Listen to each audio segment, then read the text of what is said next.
Elon Musk just got $750 million.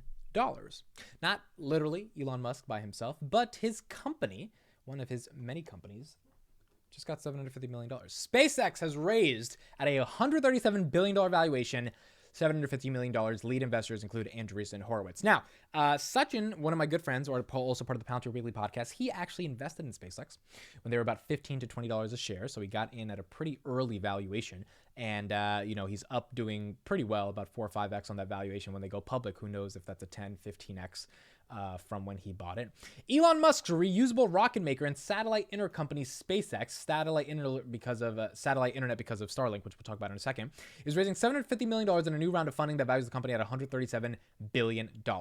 Now, last month, they reported, Bloomberg said that SpaceX was allowing insiders to sell at $77 per share, which would have put the company's valuation near $140 billion. The company raised more than $2 billion in 2022 alone, including a $250 million round in July, and was valued at $127 billion during an equity round in May. The idea that Elon Musk is running a $44 billion Twitter company, Tesla, $350 billion company, and then SpaceX, $127 billion, like now $137 billion company, is insane. Like, I have struggles managing a couple things at once. This guy's managing 4 multi-$100 billion companies. According to an email sent to prospective SpaceX investors, Andreessen Horowitz, also known as A16Z, very famous venture capital firm, will lead the new funding round. Early SpaceX investors included Founders Fund, Sequoia, GigaFund, and many others.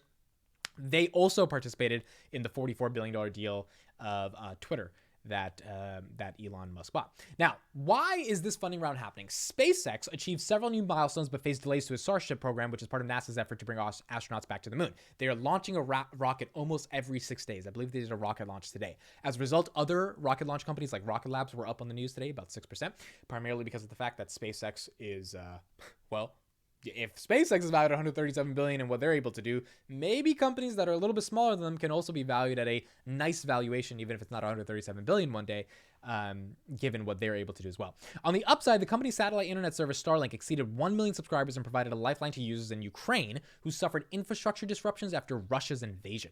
SpaceX also managed to surpass 60 reusable rocket launches in a single year via its Falcon program. And, this reusable rocket launch is what's made SpaceX the thing that it is today, right? The idea that a rocket goes up into the sky and then it comes back down safely. You can reuse it to do many, many other tasks. It's what gives SpaceX the proprietary value that they have, and overall, gives them the share appreciation that shareholders in the early days have been able to see. Starlink having 1 million subscribers is also incredibly important because you imagine so many parts of the world that still lack the basic infrastructure to connect to things like the internet. The internet is now becoming a public good in our society. About 4 billion people use it. There's 3 billion people that are not on the internet. Those 3 billion people could use the internet, and that seems like a total addressable market for Starlink to capture all of that market and the market that does have the internet, if they can just give faster internet to them, by shooting up satellites in the sky and providing internet service to those people. That could be a huge potential for growth, and the use case of it being used in Ukraine after they were invaded through Russia and giving people a lifeline of critical support to be able to access the internet is really, really important. And so as a result of that, that is also very good for SpaceX. The company is currently continuing development of its Starship and Super Heavy launch vehicles at the company's Starbase in Texas. It's not clear whether the company will move to the next step of the program. As Musk has repeatedly sounded off about geopolitical issues on Twitter, NASA Administrator Bill Neeson recently asked SpaceX president whether his distraction as the new owner of Twitter might affect SpaceX work with the agency. Nelson said that it would not happen. I think one thing that this funding round also says is that even though Musk is occupied with Twitter, if they're still able to launch rockets, they're still able to literally, potentially go to the moon, and they're still able to get satellites up in the air, they're still able to grow as a company, then his involvement with Twitter has very little effect on the day-to-day operations and the macro little vision and goal of something like a SpaceX. SpaceX reaching almost $140 billion valuation is a really big deal, and Musk managing Twitter and still being able to do that means that this guy's insane. He's absolutely incredible. But it also means that the potential overhang of Twitter on the Tesla argument in terms of the stock price might be inflated as well. Tesla's down 10% because they missed delivery numbers, which is bad. It's not amazing. It's also not horrible because they're still growing 40% year over year.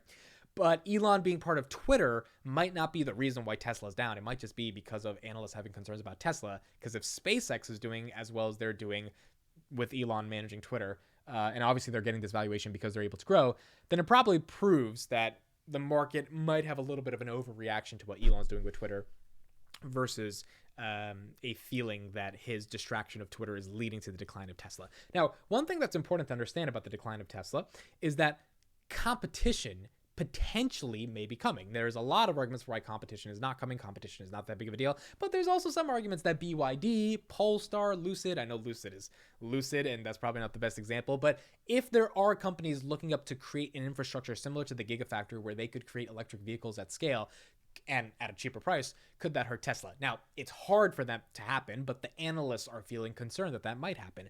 In the context of SpaceX, I don't think there really is that much massive competition. There's companies out there. There's rocket ship launching companies out there. Rocket Lab's also a really good public company that's there.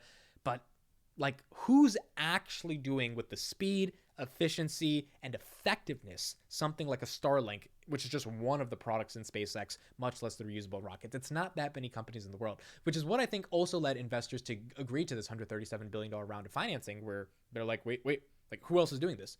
And if no one else is doing this, if they're the only search engine in town, the only good search engine, i.e. Google, then let's put all of our eggs in this basket. So those are my thoughts on SpaceX raising $750 million at a $137 billion round of financing, a new valuation. Let me know what you guys think. Thanks so much for listening and watching. I'll see you in the next one.